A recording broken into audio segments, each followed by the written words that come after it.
के घर में पहले से लगी थी। जी।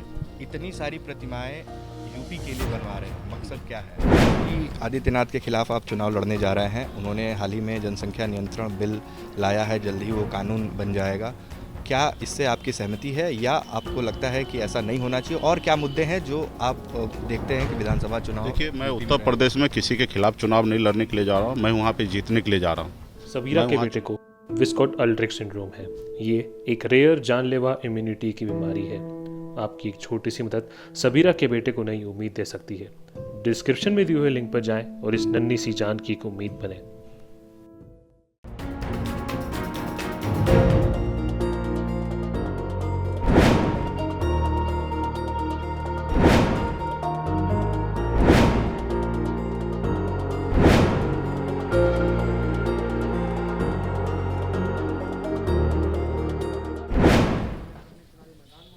ये आदमकद प्रतिमा है फूलन देवी की, जो कि पटना में बिहार सरकार के मंत्री मुकेश सहनी के सरकारी आवास में पहले से लगी हुई है। हालांकि अब कई दर्जन प्रतिमाएं ऐसी बनाई गई हैं जिनका इस्तेमाल अब यूपी चुनाव में होने जा रहा है। मुकेश सहनी हमारे साथ मौजूद हैं। एक तो प्रतिमा आपके घर में पहले से लगी थी, जी। इतनी सारी प्रतिमाएं यूपी के लिए बनवा रहे हैं, मकसद क्या है? मकसद यही है कि हम लोग मानते हैं कि फूलन अभी जिंदा है, हमारे विचारों में जिंदा है, माता बहन के संघर्ष में फूलन अभी जिंदा है और हम उनके बताए हुए रास्ते पे हम लोग चल रहे हैं। और उनका एक सपना था कि पूरे भारत में निषाद एकजुट हो, अपने अधिकार के लिए संघर्ष करे, उनके साथ कहीं पे अन्याय ना हो। वो इस तरीके से उनका सोच था और उन्होंने फूलन सेना बना के पूरे भारत में उन्होंने काम किया और बिहार में भी उन्होंने काफ़ी काम किया। उसी का देन है कि जय निषाद कैप्टन साहब बिहार में सांसद बने, उन्हीं का देन है कि गांधी मैदान में उन्होंने रैली किया, उसका ये है। तो हम लोगों ने हमेशा उनको जाना, पढ़ा, समझा और उनको आदर्श माना, उनको और जुब्बा सहनी को, कि उन्होंने समाज के लिए, देश के लिए भी फांसी पे चढ़ गए। तो हम लोग हमेशा आदर्श मानते हैं। अभी उत्तर प्रदेश में पार्टी लॉन्च हुआ है, उत्तर प्रदेश में हमें चुनाव लड़ना है।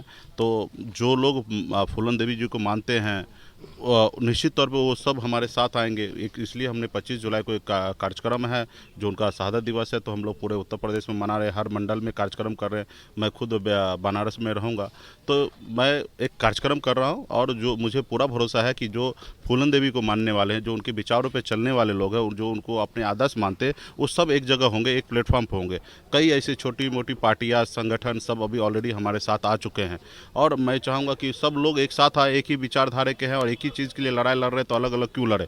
तो सबको एकजुट करने के लिए एक अच्छा है कि इसी के जरिए सब लोग एक जगह होंगे, एक मंच पे होंगे, एक साथ में पूरे उत्तर प्रदेश में, बिहार में मंच लगेगा। वहाँ पे सब अपने अपने विचार को रखेंगे, उनको मानेंगे और समाज में एक नई क्रांति आएंगे और क्रांति आने के बाद निश्चित तौर पर उसका लाभ समाज को मिलता है। जैसे हमने बिहार में संघर्ष किया और लोगों को जोड़ा और जोड़ने के बाद आज सरकार का एक मैं हिस्सा हूँ, एक पार्टी बना के, तो आज समाज को लाभ मिल रहा है। जो भी सरकार में योजना है वो ज़मीन तक उतार रहे हैं, लोगों को लाभ दे रहे हैं। मछुआरों को आज 5 लाख रुपए का इंश्योरेंस करा रहे हैं, तो ये सरकार की तरफ से सहयोग मिलता है, तो उनको वहाँ तक पहुँचा रहे हैं।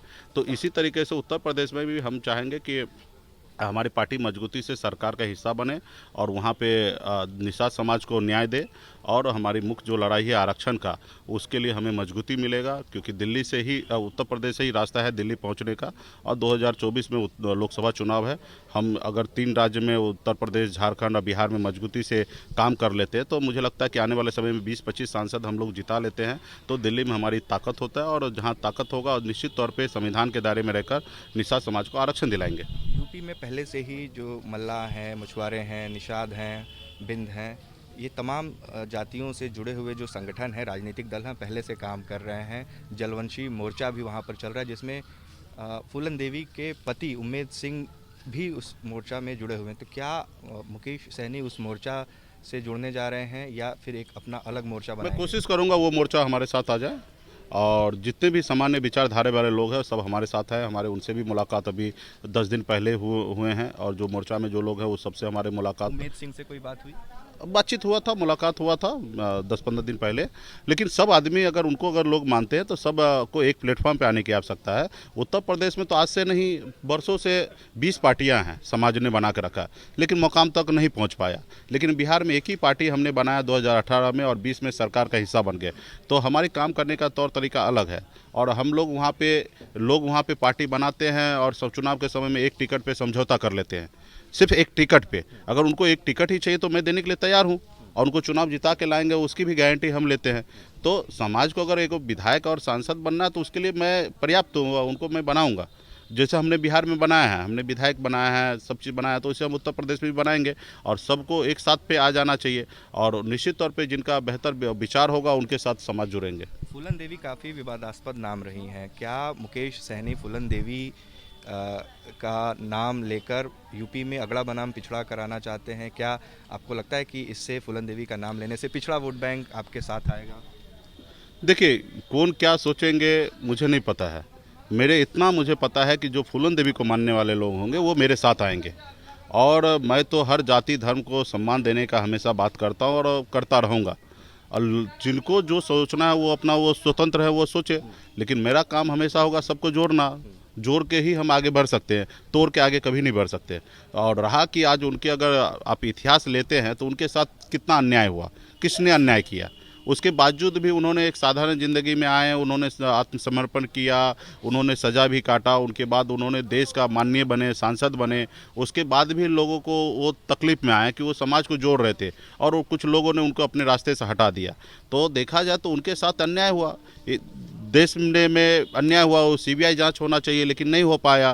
तो बहुत सारे चीज़ें हैं, किसने हटवाया, क्यों हटाया, बहुत सारी बातें हैं। उनके साथ अन्याय हुआ, ये लोगों को सोचने की आवश्यकता है कि किनके साथ अन्याय किया, किसने अन्याय किया। और मुझे लगता है कि जो लोग उनको मानते हैं, जो समाज में अच्छे विचार रखते होंगे, चाहे जाति कोई भी क्यों ना हो, हर धर्म के लोग जो अच्छे विचार रखते होंगे, सब लोग आज फूलन देवी को मानते होंगे। योगी आदित्यनाथ के खिलाफ आप चुनाव लड़ने जा रहे हैं। उन्होंने हाल ही में जनसंख्या नियंत्रण बिल लाया है, जल्द ही वो कानून बन जाएगा। क्या इससे आपकी सहमति है, या आपको लगता है कि ऐसा नहीं होना चाहिए? और क्या मुद्दे हैं जो आप देखते हैं कि विधानसभा चुनाव? देखिए, मैं यूपी में उत्तर प्रदेश में किसी के खिलाफ चुनाव नहीं लड़ने के लिए जा रहा हूँ, मैं वहाँ पे जीतने के लिए जा रहा हूँ। मैं वहाँ चुनाव जीतना है, ज़्यादा से ज़्यादा जगह पे हम चुनाव लड़ाएंगे। हमारा अधिकार है कि हम बिहार से उत्तर प्रदेश में पार्टी लॉन्च करके ज़्यादा से ज़्यादा चुनाव लड़के ज़्यादा से ज़्यादा हम विधायक बनाएं। हम किसी के खिलाफ नहीं जा रहे हैं। निश्चित तौर पे उत्तर प्रदेश में जो भी समस्या होगा उसको जनता के बीच में रखेंगे।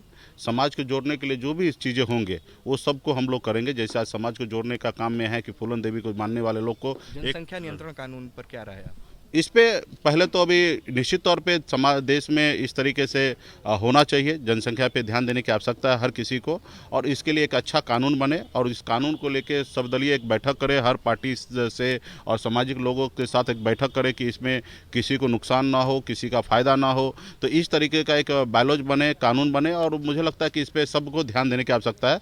लेकिन जनसंख्या पे मतलब हर किसी को सोचने की आवश्यकता है कि जिस तरीके से देश दुनिया में जनसंख्या में बढ़ोतरी हो रहा है, तो उस तरीके से देश दुनिया को, सिर्फ भारत को ही नहीं, दुनिया को सोचने की आवश्यकता है कि आने वाले पीढ़ी के लिए हम कितना संसाधन छोड़ेंगे, तो हमारे भारत दुनिया में किस तरीके से सारे चीज़ व्यवस्थित रहे। तो इसके लिए पूरे दुनिया को सोचने की आवश्यकता है। मुख्यमंत्री की तो अलग राय है, वो कह रहे हैं कि कानून की जरूरत नहीं है।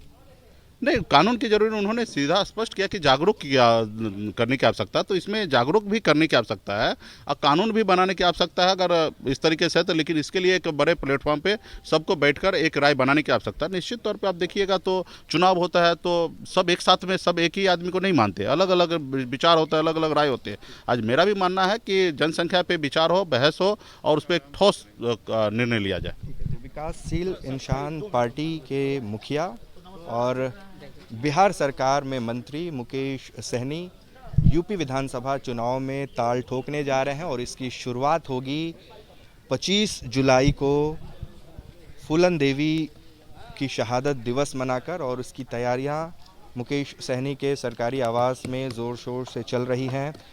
कई आदमकद प्रतिमाएं बनाई जा रही हैं जो यूपी के अलग अलग हिस्सों में लगाई जाएंगी, और 25 जुलाई को खुद मुकेश सहनी बनारस में मौजूद रहेंगे। उनका दावा है कि फूलन देवी को मानने वाले तमाम लोग इस चुनाव में मुकेश सहनी के साथ आएंगे। हमारे सहयोगी आनंद कुमार के साथ उत्कर्ष कुमार सिंह, बिहार तक, पटना।